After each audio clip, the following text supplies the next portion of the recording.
গতকাল সারাদিন এবং রাতভর অভিযান করে এসব তারা উদ্ধার করেন।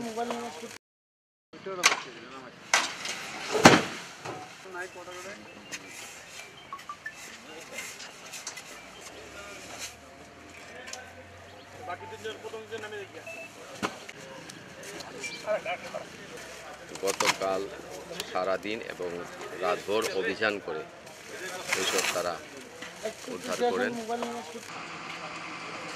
আমাদের হবিগঞ্জ ৫৫ ব্যাটালিয়ন গতকাল দিনের কিছু অংশ এবং রাতে আমরা বিভিন্ন অভিযান চালিয়ে হবিগঞ্জ জেলার মাধবপুর উপজেলার সাতছড়ি তেলিয়াপাড়া চুনারুঘাট যে সংযোগ রোডটা আছে, যেটা আগে ঢাকা সিলেট মহাসড়ক হিসেবে ব্যবহৃত হতো, এই রাস্তা থেকে আমরা 5টি গাড়ি জব্দ করতে সক্ষম হয়েছি।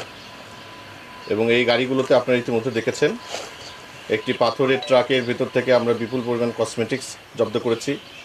একটি বালির ট্রাকের ভেতর থেকে আমরা বিপুল পরিমাণ ভারতীয় শাড়ি জামা কাপড় আটক করতে সক্ষম হয়েছি। এক কাভার্ড ভ্যান আমরা আটক করেছি জিরা।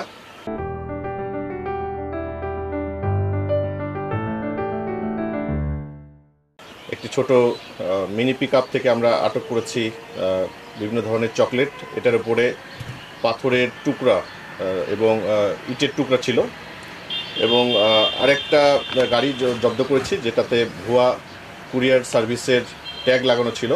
পরে যখন আমরা যাচাই বাছাই করি, দেখি যে এটা আসলে একটা 2 নম্বর একটা কুরিয়ার সার্ভিস, যেখান থেকে আমরা বিপুল সংখ্যক ভারতীয় কসমেটিক্স জব্দ করতে সক্ষম হই। আমাদের হবিগঞ্জ জেলার এই তেলিয়াপাড়া সাতছড়ি চুনারুঘাট মহাসড়ক এটি দুর্গম পাহাড়ি এলাকার ভিতর দিয়ে, এবং এখানে আমাদের জাতীয় উদ্যান সাতছড়ি উদ্যান আছে।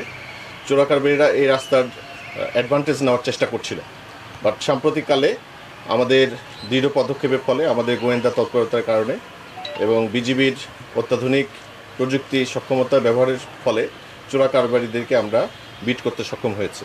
এবং যার ফলে আমরা আজকে আনুমানিক প্রায় 5.5 কোটি টাকার মতো মূল্যের বিভিন্ন ধরনের ভারতীয় অবৈধ চোরাচালান মালামাল জব্দ করতে সক্ষম হয়েছে। আমাদের বর্তমানে যে উন্নত ড্রোন আছে, এগুলোতে থার্মাল এবং ইনফ্রারেড ইমেজ ধারণ ক্ষমতা সম্পন্ন টেকনোলজি আছে। এগুলো দিয়েও আমরা চোরাকারবারীদের বিভিন্ন ধরনের মুভমেন্ট আমরা ট্র্যাক করতে পারি।